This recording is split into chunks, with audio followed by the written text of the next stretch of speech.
Innal hamdalillah nahmaduhu wa nasta'inuhu wa nastaghfiruhu wa na'udzu billahi min shururi anfusina wa min sayyiati a'malina. Man yahdihillahu fala mudilla lahu wa man yudlil fala hadiya lahu. Wa ashhadu an la ilaha illallah wahdahu la syarika lahu wa ashhadu anna Muhammadan abduhu wa rasuluhu. Amma ba'du. Jemaah sekalian, para ikhwah dan akhwat yang dimuliakan Allah Subhanahu wa taala. Pada kesempatan ta'lim kita malam hari ini kembali kita bersyukur kepada Allah Subhanahu wa taala, di mana Allah masih memberikan kita begitu banyak nikmat-Nya. Allah berikan kita kesehatan, Allah berikan kita rezeki, Allah berikan kepada kita nikmat-nikmat yang lain yang mungkin tidak bisa kita sebutkan satu persatu. Dan Allah Subhanahu wa taala Maha memberikan kepada kita segala nikmat tersebut tanpa meminta balasan dari kita. Olehnya itu kita sebagai hamba-hambanya senantiasa sebagai hamba Allah Subhanahu wa taala, untuk kita senantiasa mensyukuri nikmat-nikmat yang Allah berikan tersebut dalam rangka agar Allah Subhanahu wa taala terus mempertahankan dan meningkatkan, bahkan menambah nikmat-nikmatnya kepada kita semua.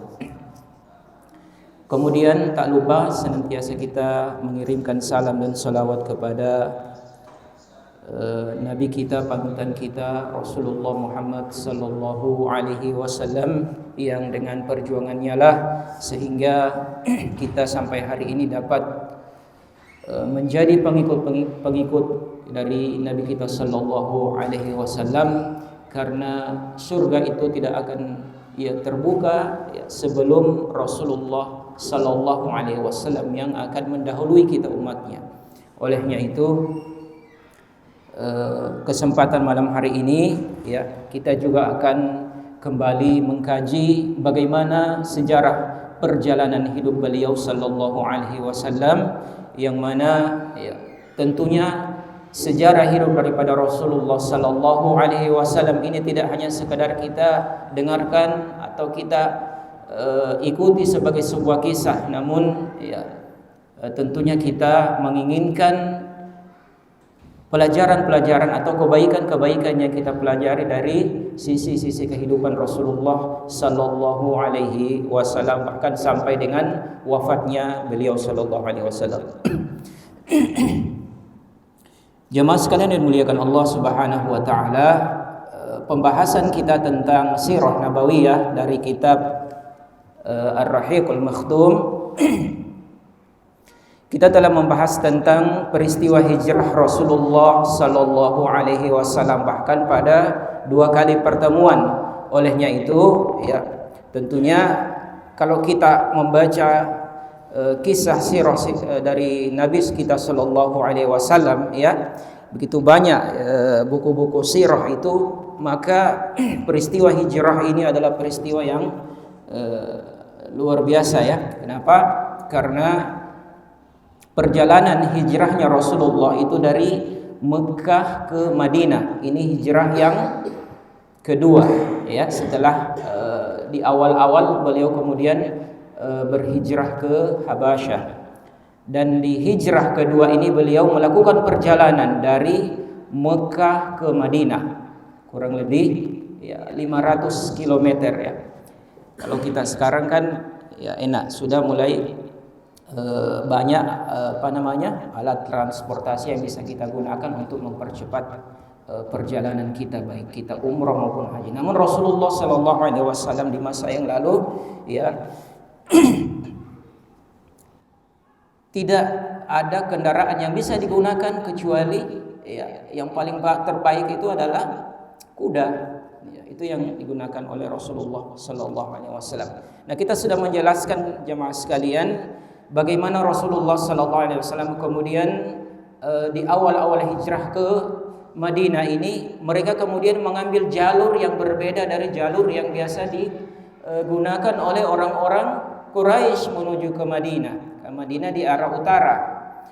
Maka kemudian Rasulullah bersama sahabatnya Abu Bakar itu mengambil jalur yang berbeda. Ya, kalau perjalanan dari Mekah ke Madinah itu mengarah ke utara, maka perjalanan Rasulullah bersama Abu Bakar As-Siddiq itu mereka mengambil jalur ke selatannya dulu, ke arah apa? Kita sudah jelaskan lalu. Gua Thur. Gua Thur ini masih di wilayah Mekah dan itu cukup lumayan berat ya untuk sampai ke atas. Maka kemudian Rasulullah dan Abu Bakar ya tinggal di Gua Thur ya. Tinggal di Gua Thur ini selama kurang lebih 3 hari ya. Mereka kemudian berdiam di situ. Kenapa jamaah sekalian? Karena ya mereka tahu ketika mereka melakukan perjalanan langsung menuju ke arah Madinah ini, tentunya orang-orang Quraisy juga pasti akan sudah lebih dulu ya melakukan pencarian kepada mereka.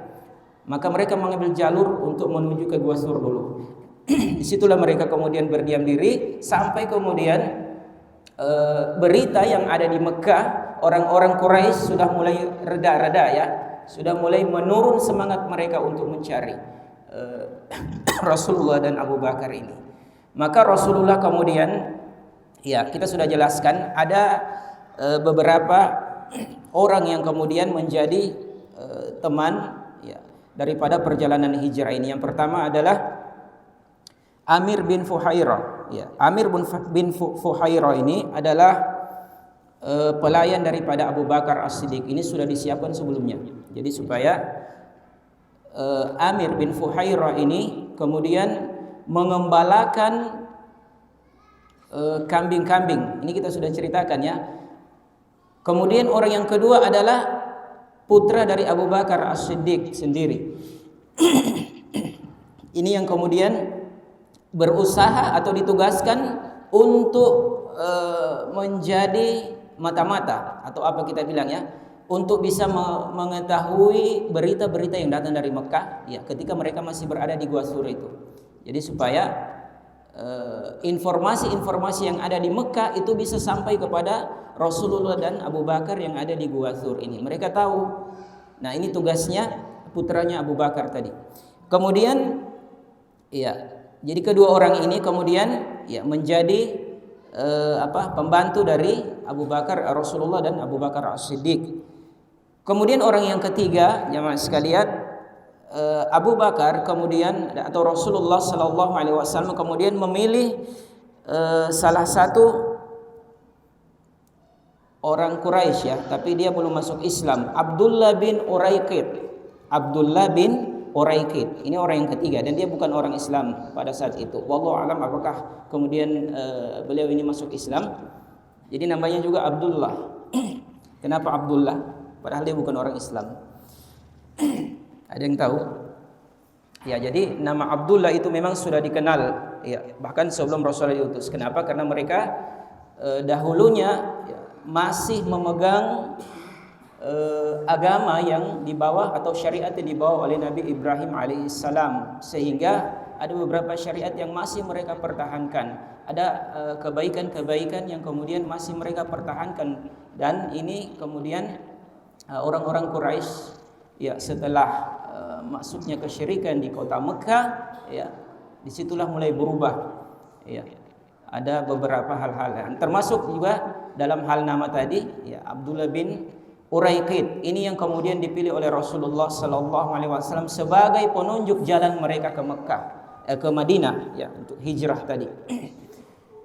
Maka Rasulullah sallallahu alaihi wasallam setelah berlalu 3 hari di Gua Thur dan dirasa kemudian keadaan sudah mulai aman, mereka kemudian melakukan keluar dari Gua Thur tadi dan melanjutkan perjalanan menuju ke arah utara.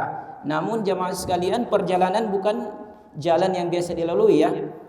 Ini perjalanan menuju ke arah barat dulu, ke sisi atau di pesisir Laut Merah.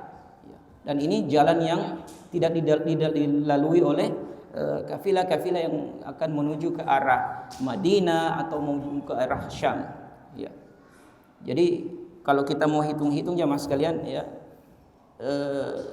kalau perjalanan ke Madinah itu kurang lebih 400 km atau 500 km, maka perjalanan dilakukan oleh Rasulullah bersama sahabatnya Abu Bakar ini bahkan 2 kali lipat. Kenapa? Karena ya, tidak lurus ya. Dia mengambil jalan yang berliku ya. Jadi ya luar biasa berat proses hijrahnya Rasulullah sallallahu alaihi wasallam. Kita akan jelaskan ada beberapa kejadian-kejadian yang terjadi di mana ketika Rasulullah sallallahu alaihi wasallam kemudian berhijrah ini.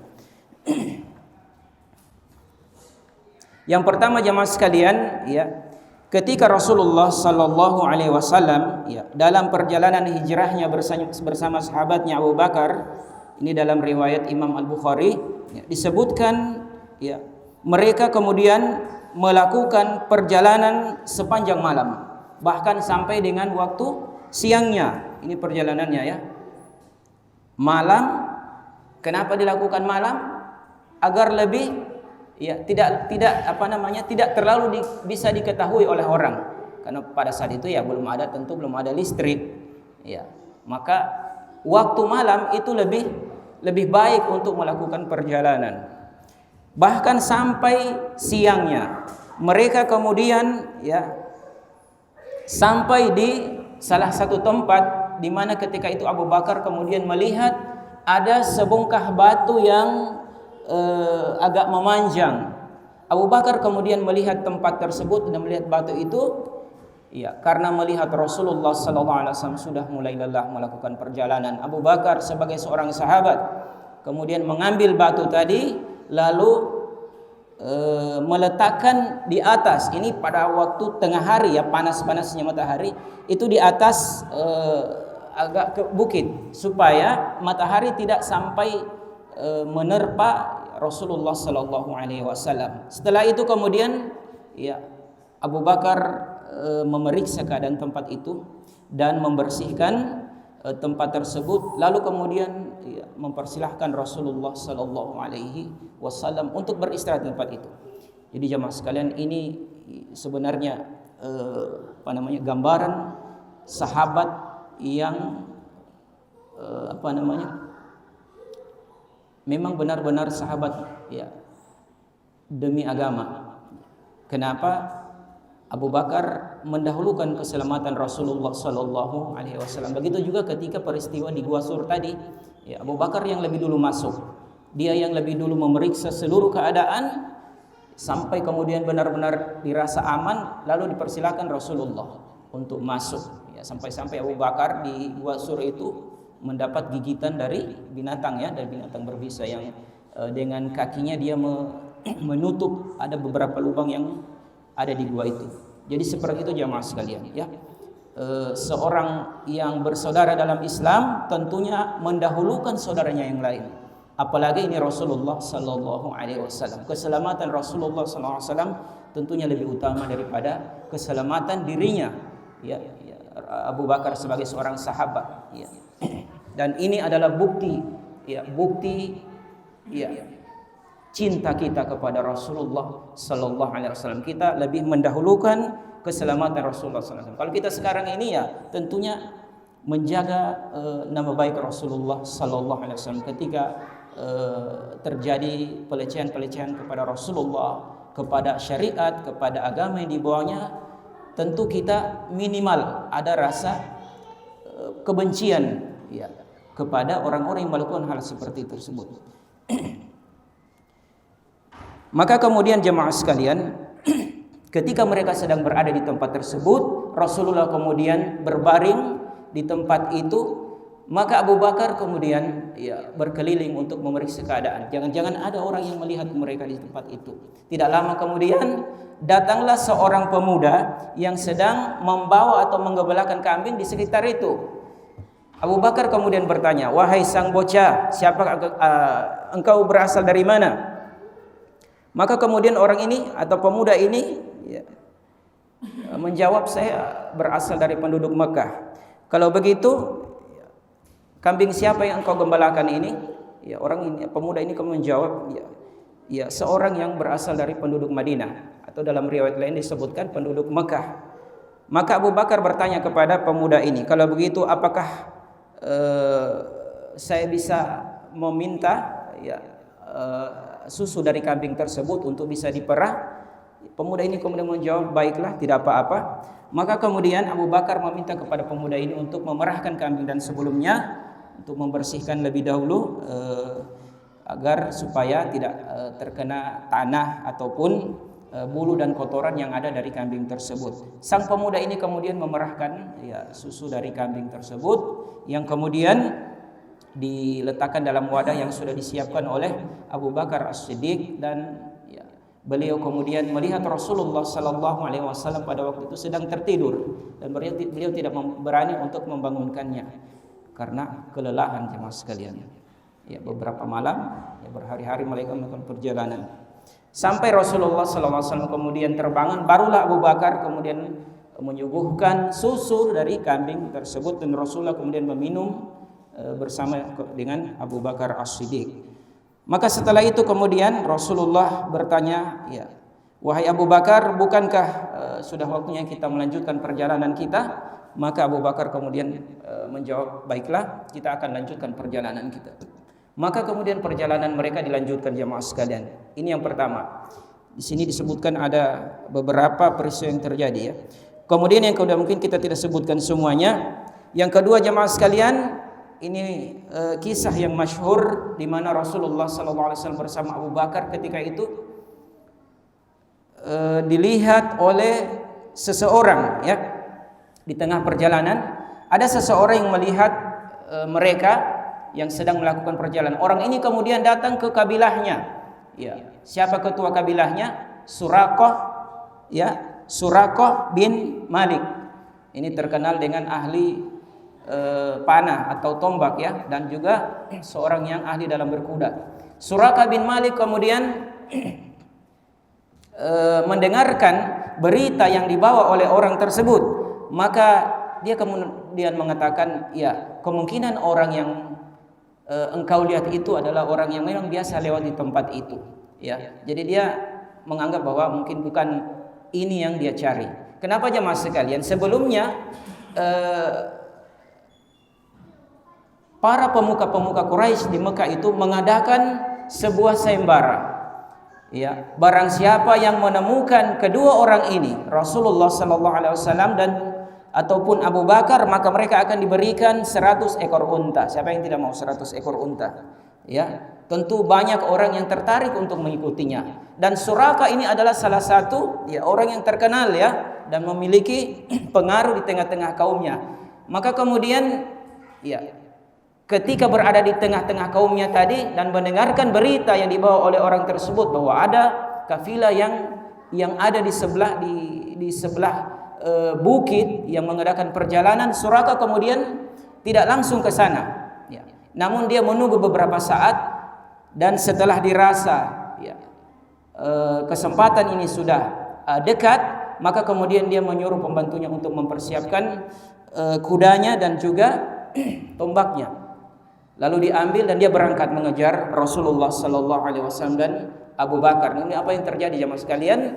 Ya, pada kesempatan pertama Suraqah, ya, melihat Rasulullah sallallahu alaihi wasallam bersama Abu Bakar yang sedang berjalan itu, dia kemudian berniat untuk, ya, melayangkan tombaknya. Namun jemaah sekalian, ya, belum sampai dia ke tempat yang dia tuju, yaitu Rasulullah SAW dan Abu Bakar, maka kemudian kaki atau tangan, ya, kalau di bagian depannya itu, ya, kaki, ya, kalau kuda, ya, kaki depannya itu tiba-tiba terperosok ke dalam tanah sampai membuatnya dia jatuh. Dia terjatuh dari kudanya. Setelah terjatuh, kemudian dia mengambil anak panahnya kemudian mengundi. Mau dilanjut tidak? Lanjut tidak? Lanjut tidak? Sampai akhirnya terjatuh pilihannya tidak. Namun Suraqah masih tidak percaya dengan itu. Ya. Dia tidak percaya dengan cara mengundi tadi itu. Ya. Jadi ini jamaah sekalian, salah satu juga yang Allah Subhanahu Wa Taala kemudian melarang, ya, Innama, dalam Al-Quran dijelaskan sesungguhnya khamar itu, kemudian innamal khamru wal maisir wal ansabu wal azlamu, ya, wal azlamu itu, al azlamu itu yang tadi, ya, mengundi nasib dengan anak panah. Jadi dia menghitung-hitung, kita mau lanjut atau tidak, lanjut atau tidak, sampai pada pilihan tidak boleh lanjut. Tapi dia belum yakin dengan hal itu, maka dia kemudian ketika kudanya tadi telah kembali pada posisi semula, dia kemudian mengambil, ya, panahnya lagi, lalu mengejar Rasulullah sallallahu alaihi wasallam bersama Abu Bakar. Pada kesempatan yang kedua jatuh lagi dan terperosok tadi kaki kudanya. Dia kemudian mengambil lagi kesempatan kedua kali, diundi lagi, dilanjut tidak, lanjut tidak, sampai ketiga kalinya kemudian Suraka berpikir, ternyata, ya, apa yang saya lakukan dan siapa yang saya kejar ini ternyata, ya, memiliki, ya, sesuatu yang luar biasa, ya. Saya kejar ini, ya, yaitu Rasulullah SAW bersama Abu Bakar, ya, bukan orang sembarangan, ya. Dia kemudian berpikir seperti itu sampai, ya, kesempatan ketiga kalinya Suraka terjatuh lagi dan, ya, dia mulai sadar bahwasanya saya tidak bisa melanjutkan lagi sayembara ini. Dia kemudian mendekati kepada Rasulullah SAW, lalu kemudian berkata kepada Rasulullah, ya, ya Rasulullah, sesungguhnya kaummu di sana, ini dia sampaikan, kaum Quraisy itu mengadakan sayembara 100 ekor unta. Apa yang bisa saya lakukan kepadamu? Maka Rasulullah menjawab, rahasiakanlah keberadaan kami. Maka Surakah ini kemudian memiliki sebuah permintaan kepada Rasulullah sallallahu alaihi wasallam untuk bisa mengajukan atau meminta jaminan perlindungan kepada Rasulullah sallallahu alaihi wasallam. Kenapa? Karena dia yakin suatu saat orang ini, yaitu Rasulullah sallallahu alaihi wasallam, pasti akan mendapatkan kemenangan. Kenapa? Saya saja, ya, yang sudah berambisi untuk mengejarnya, bahkan ingin membunuhnya, itu tidak bisa melakukan hal tersebut.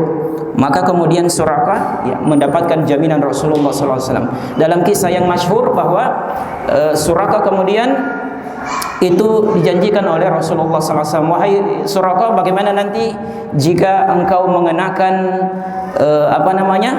gelangnya Kaisar Persia, Kisra, ya, gelangnya Kisra, dan itu kemudian, ya, terbukti di zaman Khalifah Umar bin Khattab ketika menaklukkan Persia, ya. Jadi ini salah satu kisah di mana Rasulullah sallallahu alaihi wasallam dalam hijrahnya itu mendapatkan penentangan, bahkan, ya, Allah Subhanahu wa taala kemudian melindungi rasulnya dan sahabatnya Abu Bakar As-Siddiq. Kemudian kisah berikutnya jamaah sekalian, sudah ada dua yang kita kisahkan.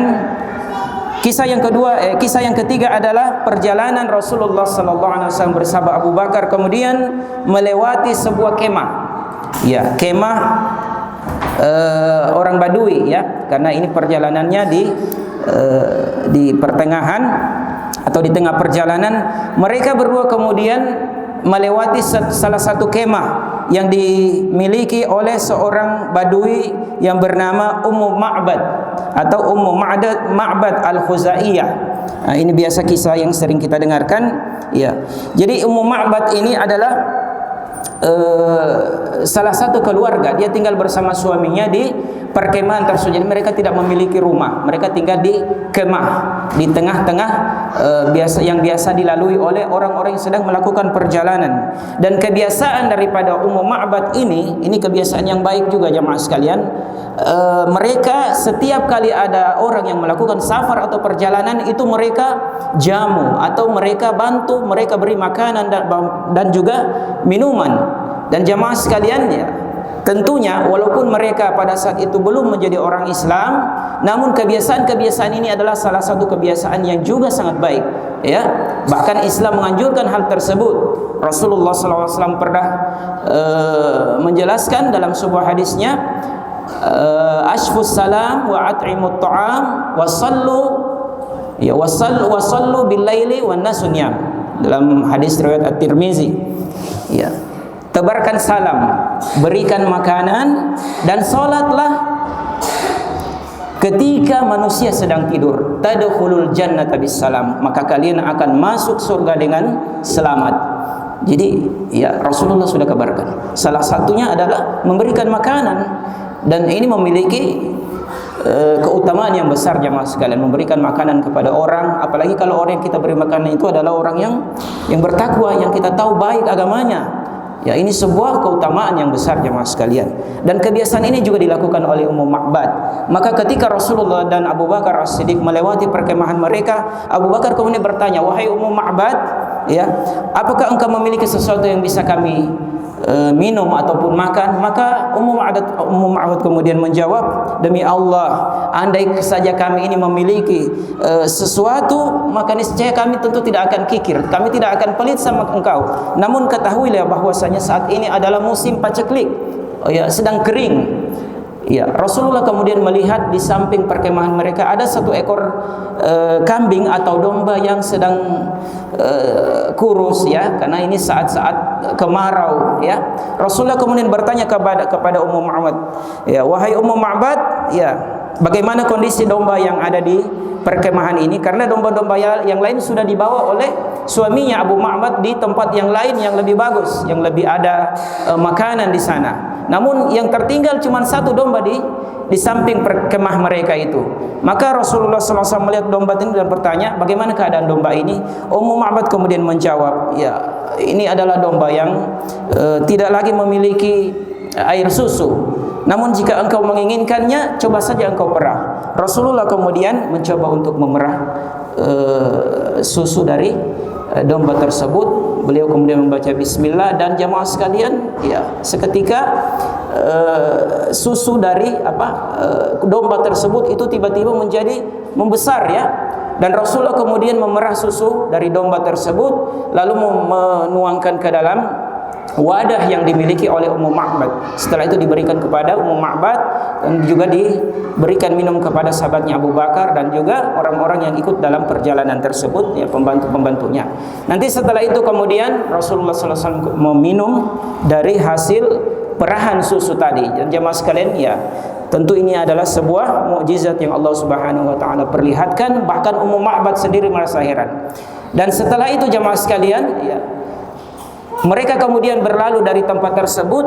Abu Ma'bad kemudian datang, lalu kemudian kaget melihat susu tadi. Dia bertanya, "Wahai Ummu Ma'bad, dari mana engkau mendapatkan susu yang begitu banyak itu?"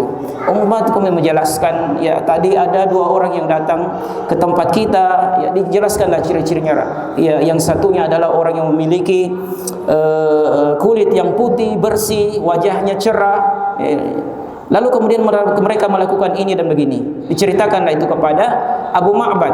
Abu Ma'bad kemudian menjawab, "Tentunya saya mengetahui bahwa orang inilah yang dicari-cari oleh orang Quraisy." Dia sudah tahu, ya. Dan nanti ketika Allah Subhanahu wa taala menakdirkan ketika saya bisa bertemu dengan orang tersebut, maka saya akan ikut bergabung dan menjadi pembelanya. Ya. Jadi seperti itu, ya, bagaimana kisah Ummu Ma'bad, ya, yang kemudian mendapatkan keberkahan dengan adanya datangnya Rasulullah di tempat itu. Dan jemaah sekalian dimuliakan Allah Subhanahu wa taala, ya, perjalanan mereka, ya, tentunya mendapatkan, ya, beberapa kendala, salah satunya dari dalam hal makanan maupun apa yang bisa mereka gunakan dalam perjalanan mereka. Pada kisah yang berikut jemaah sekalian, Rasulullah bersama Abu Bakar As-Siddiq kemudian, ya, bertemu dalam sebuah tempat, ya, bersama seorang yang bernama Abu Aus. Ya, Abu Aus ini dijelaskan di sini. Pada saat itu Rasulullah SAW, ya, unta yang digunakan oleh Rasulullah itu sudah mulai lemah, ya, sudah tidak mampu lagi untuk melanjutkan perjalanan. Maka Abu Aus kemudian menawarkan kepada mereka untanya untuk digunakan oleh Rasulullah sallallahu alaihi wasallam. Mereka kemudian menggunakan salah satu unta dari Abu Aus tersebut, ya, untuk bisa melanjutkan perjalanan, ya, sampai ke Madinah.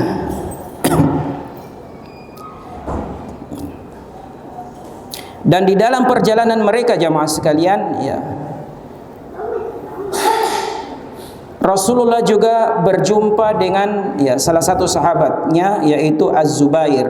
Jadi Az-Zubair ini sedang melakukan perjalanan dagang dari dari Syam ke Mekah. Jadi mereka kembali dari sana dan mereka kemudian bertemu di tengah perjalanan ini.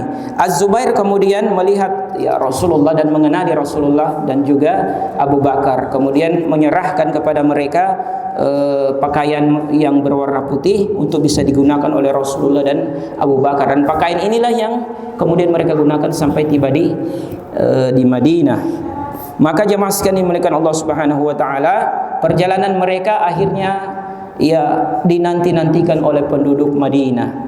Setiap hari orang-orang Madinah itu ya, karena mereka sudah tahu bahwa Rasulullah, mereka sudah menghitung-hitung hari kapan sampainya ya. Jadi berhari-hari mereka kemudian menantikan kedatangan Rasulullah SAW. Beda kalau sekarang ya. Kalau sekarang kita sudah lancar komunikasi. Ya, bisa telepon, WA, SMS, di mana posisi. Tapi sekarang tidak, dulu tidak ya jemaah sekalian. Mereka menunggu bahkan berhari-hari sampai terik matahari, tidak ada juga, kembalilah ke rumah. Iya.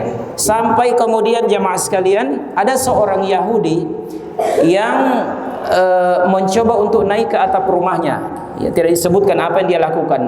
Namun dia melihat di kejauhan ada ya sosok yang berpakaian putih. Ya, beberapa orang yang berpakaian putih. Ini yang tadi kita ceritakan ya, Rasulullah bersama Abu Bakar yang mengenakan pakaian putih yang diberikan oleh Zubair tadi itu. Dia kemudian melihat sosok tersebut yang walaupun ya tidak terlalu jelas karena masih kejauhan dan waktu saat-saat yang panas dan tidak terlalu kelihatan, tertutup oleh fata morgana.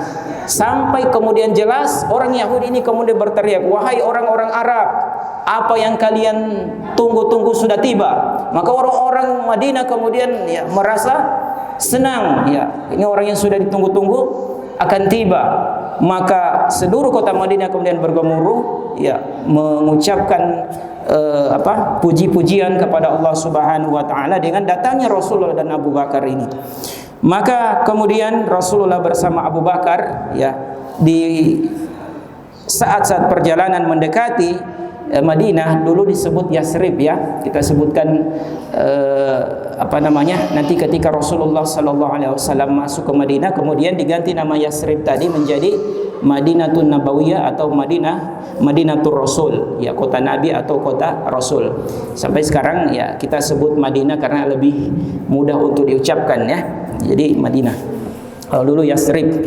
Rasulullah kemudian ya singgah di sebuah tempat. Ya, ini tidak jauh dari Madinah. Dan disitulah Rasulullah sallallahu alaihi wasallam mendirikan masjid pertama dalam Islam. Itulah Masjid Quba, dan ya sesuai dengan nama tempatnya yaitu Quba ya, tidak jauh dari Madinah. Maka Rasulullah sallallahu alaihi wasallam sampai di daerah Quba tadi, lalu kemudian ya disambut oleh orang-orang yang ada di situ ya. Rasulullah kemudian ya menunggangi unta yang dibawa tadi, sampai-sampai ya orang-orang yang ada di tempat tersebut atau di Quba itu menginginkan setiap mereka itu disinggahi oleh Rasulullah sallallahu alaihi wasallam rumahnya. Ada yang sempat mengambil tali daripada unta tersebut, namun tidak sampai ya untanya ikut. Maka Rasulullah kemudian meminta kepada mereka, lepaskan karena unta ini berada dalam dalam perintah Allah, di mana dia nanti berhenti, maka disitulah nanti kita akan tinggal. Sampai di Quba tadi, kemudian Rasulullah SAW di mana berhentinya untanya, dan disitulah Rasulullah SAW kemudian ya mendirikan masjid. Ya walaupun masjidnya ya masih dari batu-batuan, tanah liat, dan juga pelepah kurma. Ya, berbeda dengan sekarang ya. Maka Rasulullah mendirikan masjid tersebut di Quba. Ya, disebutkan di sini beliau berada di Quba kurang lebih 4 hari. Ya, bahkan dalam riwayat lain ada menyebutkan sampai 24 hari. Ada juga menyebutkan 14 hari saja. Ya, dan tentunya ya disitulah kemudian Rasulullah sallallahu alaihi wasallam mengimami para sahabat-sahabatnya salat Jumat. Ya, beliau sampai di tempat itu sampai dengan hari Jumat. Nanti setelah salat Jumat kemudian beliau melanjutkan perjalanannya ke Madinah yang sudah tidak jauh lagi. Ya, sudah tidak terlalu jauh ke Madinah. Mereka kemudian melanjutkan perjalanan sampai kemudian ke kota Madinah, yang mana para sahabat-sahabatnya yang sudah lebih dulu berhijrah itu sangat merindukan Rasulullah sallallahu alaihi wasallam. Ya, hanya ada beberapa dari kalangan sahabat Ansar yang belum pernah melihat Rasulullah sallallahu alaihi wasallam.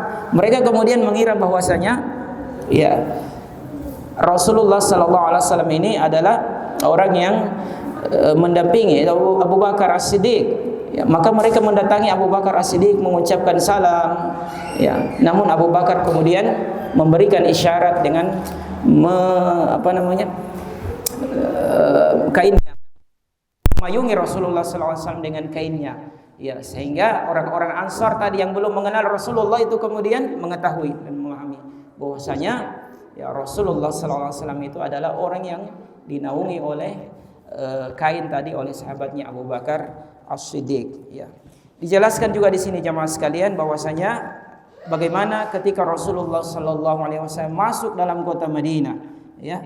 Jadi setelah salat Jumat tadi, ya, setelah salat Jumat kemudian dia masuk ke kota Madinah.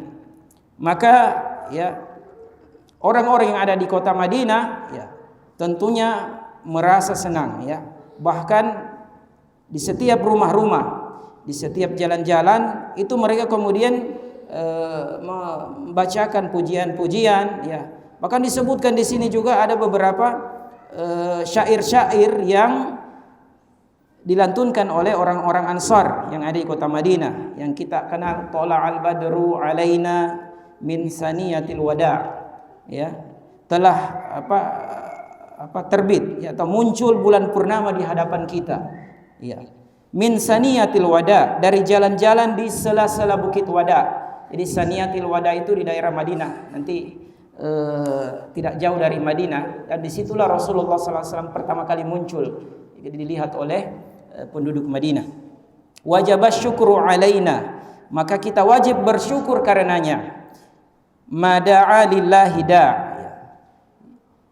apa yang diserukan sebagai seorang dai semuanya untuk Allah. Ayyuhal mab'utsu fina, wahai orang yang diutus kepada kami, itu Muhammad sallallahu alaihi wasallam, ji'ta bil amril muta', engkau telah datang membawa perkara yang ditaati. Jadi seperti ini bentuknya. Tapi ada dua pendapat tentang syair ini, ya.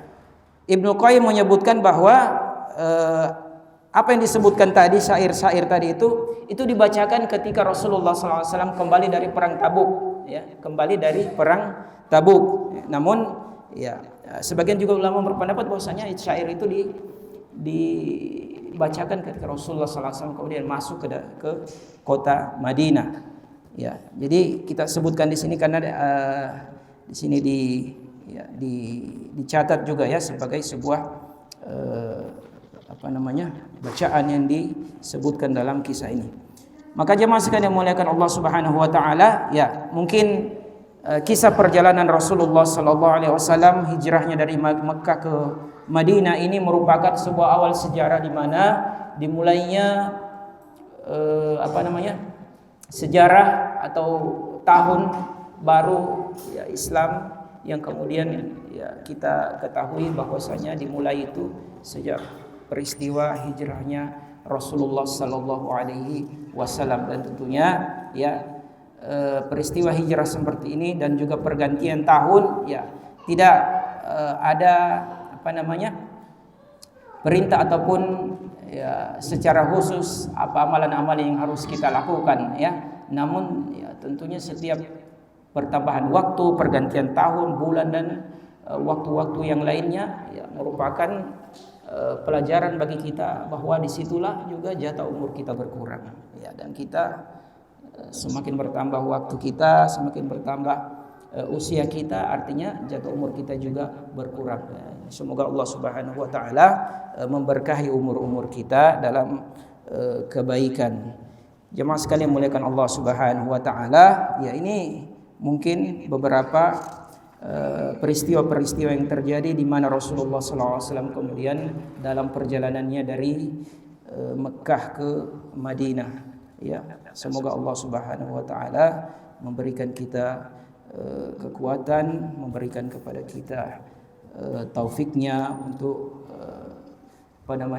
senantiasa mengamalkan sunnah Rasulullah sallallahu alaihi wasallam, karena ya tidak mudah ya meninggalkan kampung halaman di mana di situ beliau kemudian dilahirkan, beliau kemudian tumbuh besar, beliau kemudian memiliki paman-paman yang senantiasa melindunginya, kemudian kakeknya juga, kemudian beliau menikah juga di situ bersama Khadijah, ya, lalu kemudian diusir dari tempat tersebut.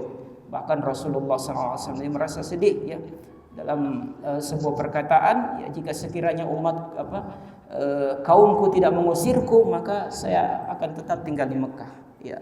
Namun ya sebagai seorang nabi tentunya ya begitu besar memang ya ujiannya ya Nabi kita Muhammad sallallahu alaihi wasallam. Namun dari wajah beliau sallallahu alaihi wasallam ya tidak nampak, ya mungkin tidak terlalu nampak bagaimana ujian ya. Biasanya orang ya kita lihat ada orang yang memang memiliki ujian yang sangat besar dalam hidupnya ya, atau memiliki masa yang besar, namun tidak begitu nampak dalam wajahnya. Kadang-kala kita ya yang biasa mendapatkan ujian, kita cerita ke orang, saya mendapat ujian seperti ini, berat sekali saya rasa, tapi biasanya orang yang kita ceritakan justru lebih berat, namun dia tidak memperlihatkan apa yang dia dapatkan tersebut. Maka begitu pula Rasulullah sallallahu alaihi wasallam. Ya, beliau dalam perjalanannya ini kemudian walaupun diterpa dengan ujian seperti ini, meninggalkan kampung halaman, namun ya Allah Subhanahu wa taala senantiasa melindungi beliau,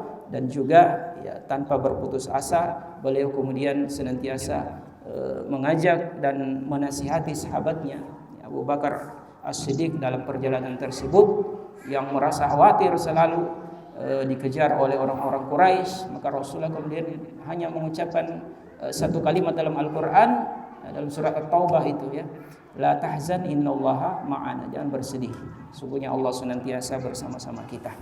Baik jemaah sekalian dimuliakan Allah Subhanahu wa taala, ya insyaallah pembahasan tentang hijrah ya kita sudah selesaikan, dan nanti insyaallah berikutnya kita akan masuk pada periode di mana Rasulullah SAW berada di kota Madinah membangun negeri Islam bersama kaum muslimin. Demikian yang bisa kita sampaikan pada kesempatan malam hari ini, ta'lim kita malam hari ini. Semoga apa yang kita dengarkan bisa memberikan manfaat dan kebenaran datangnya dari Allah. Jika ada kekurangan dari kekurangan ilmu kami. Subhanallah bihamdihi, subhanallah bihamdika, asyhadu an la ilaha illa anta, astaghfiruka wa atubu ilaik. Assalamualaikum warahmatullahi wabarakatuh.